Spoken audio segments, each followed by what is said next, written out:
Hello, I'm Ania Lichtarowicz and this is Somewhere on Earth. I'm in London.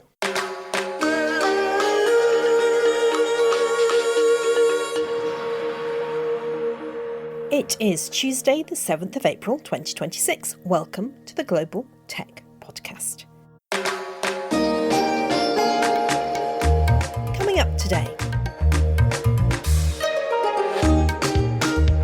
This week, we're looking at how artificial intelligence is reshaping parts of society that often get less attention in the tech conversation. We hear a lot about AI transforming education, business, industry and healthcare, but what about the organisations working for the public good? NGOs that protect digital rights and support vulnerable communities. We speak to experts from Access Now about how NGOs are navigating the opportunities and risks of AI, from cybersecurity analysis to growing concerns around privacy, misinformation and misuse. And later in the programme, we turn to another global challenge, food waste. Nearly a third of the world's food is lost or wasted each year. We meet the founder of WadyAI, a platform using artificial intelligence to help food suppliers better predict demand and reduce waste across the supply chain. It's all coming up on Somewhere on Earth, the Global Tech Podcast.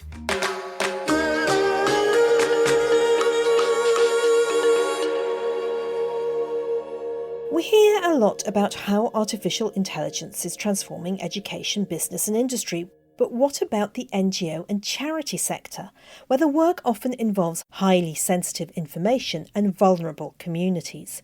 We've reported frequently on the work of the digital rights organisation Access Now, which supports journalists, human rights defenders and civil society groups facing online threats.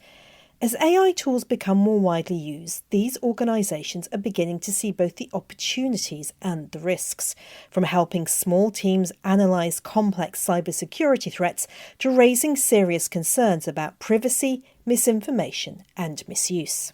So we caught up with experts from Access Now to ask how artificial intelligence is already affecting their work and what it might mean for NGOs in the years ahead. I spoke with Hassan Selmi, Incident Response Lead at Access Now's Digital Security Helpline, and Mohammed El Maskey, the helpline's director. Last few months, we keep getting requests through ChatGPT, and we are surprised that ChatGPT keeps sending these requests to us without telling them our mandate, because we have a specific mandate, clear mandate about journalists, NGOs, human rights defenders. But we keep receiving unknown people. Some people just asking, we were doxed in the internet. Can you help us? And ChatGPT kept sending them. So the algorithm of AI is actually put us in a way that we overwhelmed by all these requests, and because we are trying to deal with a very emergency sensitive request, some of these cases get less attention. That cases really need a lot of attention. So what we think that I think AI don't build in a way that analyzing what people need. They just want to throw the answers for any questions, and this is one of our concern, because a lot of people use AI for a very sensitive things like analyzing for decision making, and I don't think AI is the right place for taking decision in this time, because still there is a lot of information that is not really right, or information is missing informations that machine have. So I think that's how Helpline now dealing. Like all of these requests came to us. We cannot help these people because we cannot vet them actually. Hassan, you do a lot of analysis for Access Now, and how are you finding that this is changing behaviour, AI and its influence? I think it's compensating a lot of capability issues in our teams. Like civil society can't invest in a lot of roles that requires a lot of too much budget, right? So AI can allow us to do this kind of analysis, such as malware analysis. But we are trying to be doing this carefully, right? It's something that you are exploring, and so far it's proving that it could lead to really nice results. How we are being careful here is that we don't throw everything to the AI, right? So we try to minimize the data we put. For example, if it's like a big project of files of codes, there is no way that we put the whole code. Rather, it's like some small snippets that doesn't really reflect the whole context of the case. And that also allow the AI also to give you better results from what I see.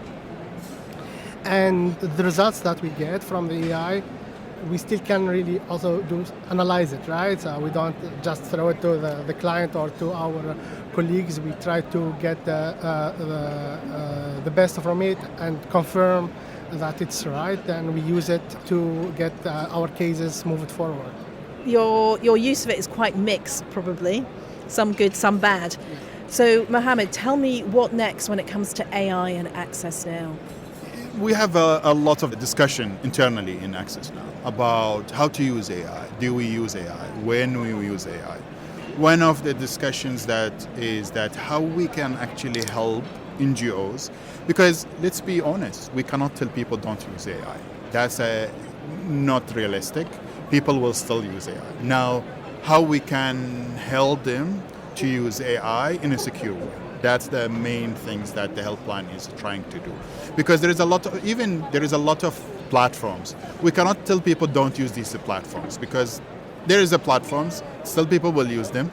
The best approach is how you can use that platform securely. And that's what the helpline is trying to do.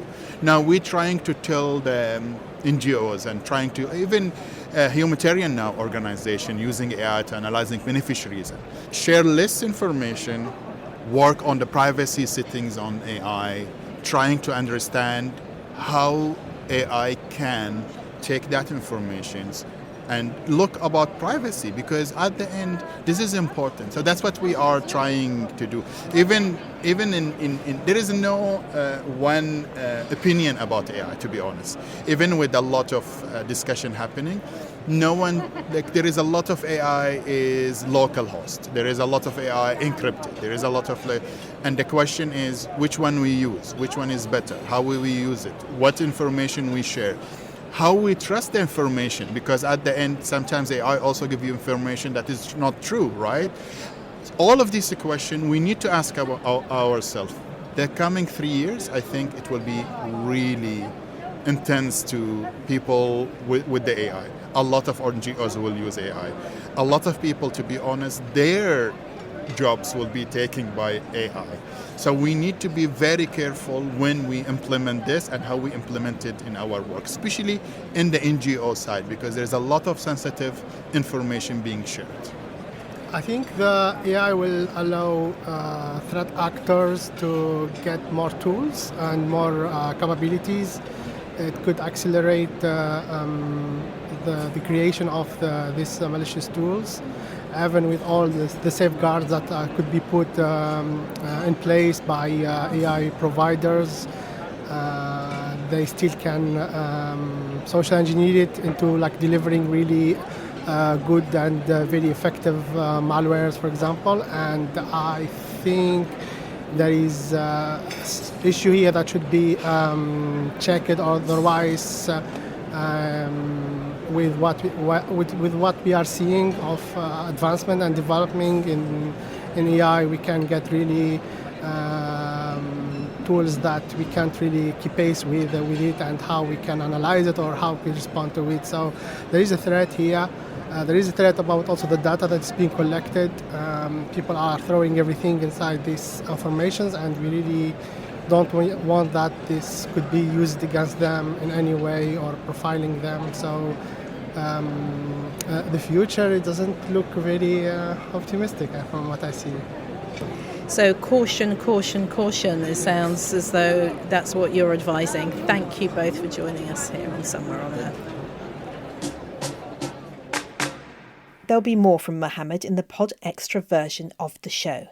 Please search pod.fan, Somewhere on Earth podcast, go to the page and subscribe. For just $10 a month, you can get lots more soap.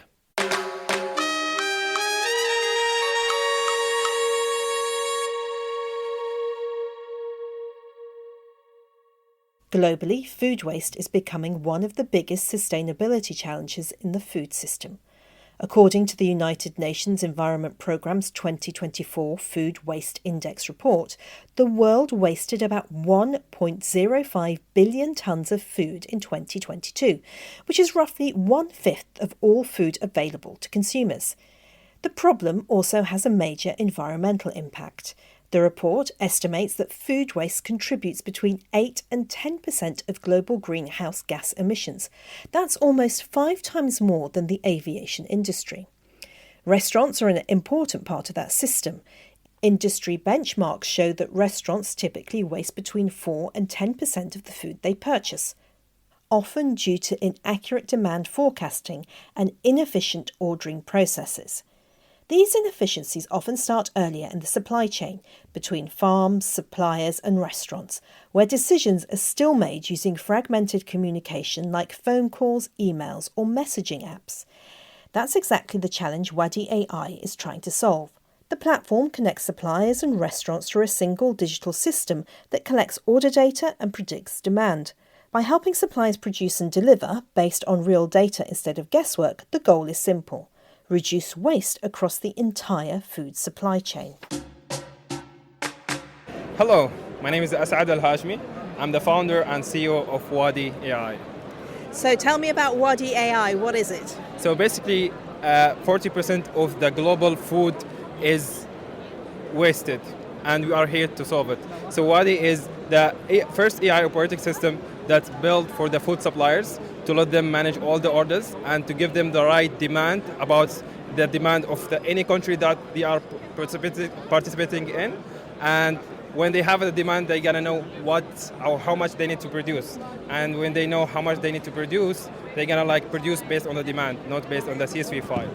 So talk me through your system. You've got it up here. How does it actually work? So it's connects the two parts. It's connects the suppliers with the restaurants, with their customers.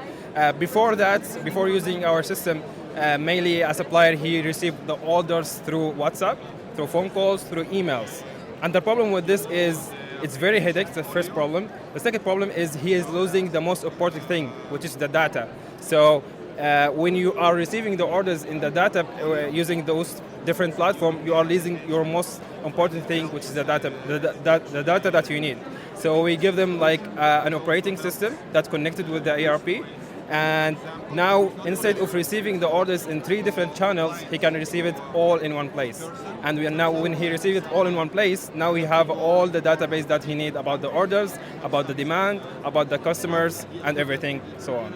So you're replacing the systems here in Qatar, which are your traditional contact mechanisms, aren't they? Your WhatsApps, your telephone calls, your emails, and you're putting it all on a platform where you have access. And this starts from the smallholder, doesn't it? From the farmer. It starts right from the beginning. Explain how it would work. So basically, when we went to the market, we saw that it's not only from the farm itself, it's from the smallest farm to the biggest supplier. All they are using the same tools just to manage the orders. So, and this one's not only in Qatar. We believe that it's in Qatar, in all GC, and the whole world.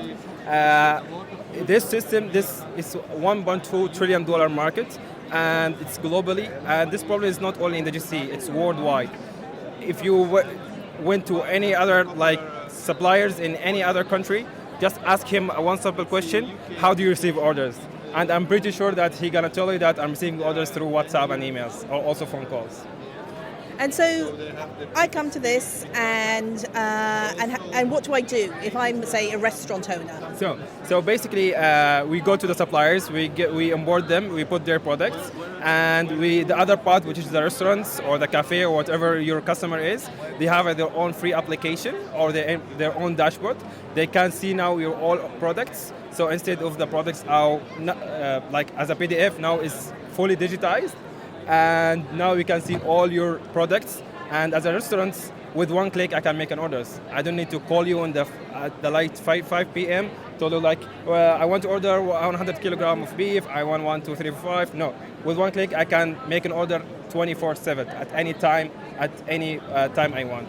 And when they make the orders now, as a supplier, you're going to receive the orders very structured, very digitized.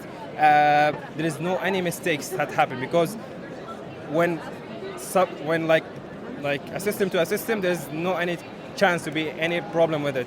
So we have some suppliers that they were doing like 100 orders per day within three teams. Now they can do up to 500 orders per day for the same teams, because now instead of doing one orders like at 3 minutes for one orders, you can within 30 seconds you can make one order. So it's quicker, but how does it actually stop food waste? So exactly, when any supplier now, instead of losing the database through the platform, now he has all the database in one place. And the system now, after like making 1,000, 2,000, 100,000 of orders in our system, now the system knows the demand of your customers. They know what products are the most available products, and he can give you also predict what's the products that is gonna be after 3-4 months is gonna be not trendy. For example, in the winter, the trendy is, I don't know, let's say banana, okay? And after 6 months, he will tell you, look, in the summer, the demand of banana is gonna be less. So don't produce more bananas. Produce, for example, more apples. And it works like that. But that's also dependent on the seasons, though, isn't it? We can't change the fact that your apples are going to be ready to eat in the autumn. Yeah, exactly. But at least now you have the control of your data. That's the most important thing. And now you can act or make a decision based on data, not based on the last 6 months or last 12 month database. Now you have a 100 accuracy data. And within this data, you can do like a 100, let's say 80% accuracy decisions based on what you have, based on the data, not based on like guessing. And how much are you reducing? Because this is now piloting in Qatar. How much are you reducing food waste by? So we have something called Wadi Impact. Wadi Impact is only shown to the supplier.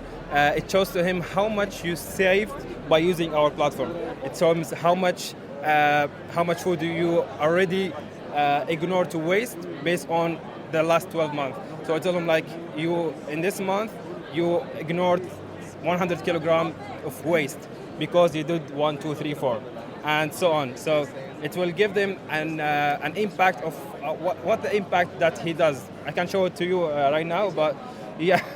So what's the bottom line? What's the number at the moment that you're looking at? So now in Qatar we have like more than 300 suppliers. We have more than 20,000 restaurants, and for now we have 35 to 40% of the market. We are looking to have all the market within like the next 3 months. And the percentage of food waste that goes down? We don't have, because we just started within 3 months. We don't have the right accurate numbers, but we are planning to, after we have all the suppliers, after we have all the restaurants, we are planning at least to reduce 10 to 15% of the waste, at least here in Qatar. The food waste is a very, very huge problem, and basically me and you, we are part of it, from the restaurants, from the overload that we ordered, but 75% of the waste is not happening from me and you. It's happening before even reach your plate, and it's happening from the bad system that run all the entire food ecosystem. So I want just give one advice to all people that try to minimize your waste for the next 20-30 years, and we will do our part to participate in this global emission food waste. Asad Al-Hashmi, founder of WadyAI. I spoke to him at Web Summit Qatar before the war on Iran started. Asad has now pivoted his business to meet current food demands in the region. The Strait of Hormuz is closed and the way food reaches Qatar has changed dramatically. The country imports around 98% of its food, and with shipments delayed, freight routes disrupted and costs rising, many suppliers have suddenly found themselves struggling to keep up with demand. In response, WadyAI has pivoted its focus to support the industry during the crisis. The team has spent the past few weeks speaking with suppliers across Doha, many of whom are still managing orders through WhatsApp, phone calls and emails, systems that make it difficult to track supply when the market is under pressure. Free access is now available to WadyAI's digital ordering platform for all food suppliers in Qatar, allowing them to manage restaurant orders, track demand and coordinate supply in time.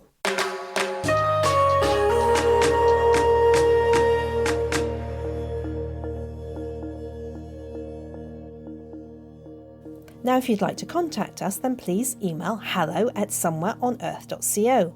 We've had another listener email us, also from Kenya. Grace, thank you for contacting us. Grace writes, I really like the mix you have in the show. Some tech for good and also reports about where technology is being misused or has the potential to be. It really makes me think about what I am reading and where it has come from. Thank you for highlighting both these things. Don't forget to give us a rating on your favourite podcasting platform. It really makes a difference and helps our downloads grow.